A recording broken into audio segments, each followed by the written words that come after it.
សួស្តីបងថ្ងៃនេះខ្ញុំបង្ហាញពីរបៀបកាត់វីដេអូត្រួតគ្នាជាមួយវីដេអូចិនជាតិណាដើម្បីយើងរក view អញ្ចឹងចូល YouTube បងប្អូនគ្នាបងប្អូននិយាយកាត់ទៅអញ្ចឹងចូល YouTube ទាំងអស់គ្នាយើងចូលកម្មវិធី Short ហើយយើងអូសមើលវីដេអូមួយណាដែលទំនងដែលយើងចង់បានវីដេអូមួយណាដែលវាអាចផ្ទុះច្រើនយើងអូសមើលទៅមើលតាមហ្នឹងទៅអត់មានវីដេអូណាមួយណាល្អទេអញ្ចឹងយើងខ្ញុំយកវីដេអូមុនមិញថយក្រោយនេះខ្ញុំយកវីដេអូមួយនេះអញ្ចឹងបងប្អូនចុចកន្លែងសញ្ញាព្រួយហ្នឹងមកហើយចុចកន្លែងសហការហ្នឹងចុចទៅបងប្អូនរងចាំតិចទៅបន្ទាប់មកចុចបន្ទាប់ហ្នឹងមករងចាំមកវាវិលបន្តិចទៅបងប្អូនចេញចឹងហើយយើងចុចសញ្ញាពណ៌ក្រហមវងមូលហ្នឹងចុចកន្លែងហ្នឹងទៅអាហ្នឹងថតទៅវីដេអូហ្នឹងវាជាប់ទាំងវីដេអូយើងជាប់ទាំងវីដេអូជនជាតិបរទេសដើម្បីកាត់យក view យកមកចឹងចេញទម្រង់បែបនេះហើយបងប្អូនចុចបន្ទាប់ហ្នឹងមកបាទអូតិចមកយើងចុចកន្លែងហ្នឹងមក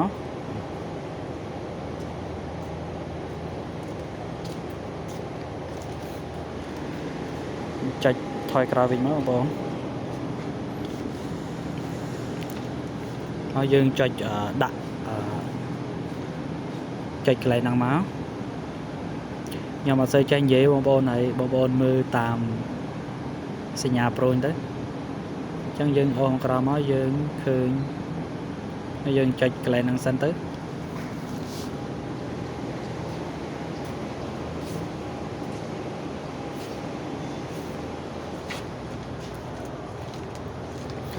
្ទាប់មកយើងចុចបន្ទាប់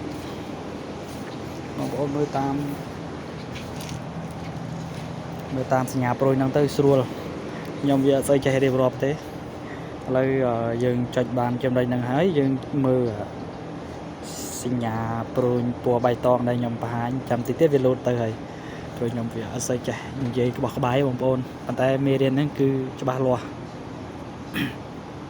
យើងធ្វើទៅវាបានផលហ្មងសូមបងប្អូនជួយចុច Subscribe ខ្ញុំម្នាក់មួយផងនេះចុចកន្លែងចំណុចហ្នឹងមកបងប្អូនចុចហ្នឹងទៅនេះចុចកន្លែងហ្នឹងមកនេះជាវីដេអូដែលយើងកាត់តមិញកាត់តជាមួយវីដេអូចិនជាតិនៅខាងលើគេណាបងប្អូនជាមួយសញ្ញាព្រួយលោតឲ្យឃើញនឹងជាវីដេអូដែលខ្ញុំកាត់តជាមួយជនជាតិបរទេសហ្នឹងបងប្អូនមើលវីដេអូហ្នឹងហើយសូមជួយចុច Subscriber ខ្ញុំម្នាក់មួយផងបងប្អូនព្រោះខ្ញុំអត់មាន Subscribe ទេសូមបងប្អូនជួយចុចខ្ញុំម្នាក់មួយមកបាទអរគុណច្រើនបងមើលវីដេអូតែខ្ញុំកាត់តជាមួយជនជាតិបរទេសវាបាន view ច្រើនបានផលពិតសូមបងប្អូនកុំភ្លេចជួយចុច Subscribe ខ្ញុំម្នាក់មួយហើយចុចរូបកណ្ដឹងខ្ញុំម្នាក់មួយផងបងប្អូនធ្វើតាមរបៀបហ្នឹងទៅអត់ខុសទេបើសិនជាបងប្អូនមានចម្ងល់អីអាច comment សួរខ្ញុំមក comment សួរខ្ញុំទៅខ្ញុំនឹងប្រាប់យើងអូសទៅអូសមកនឹង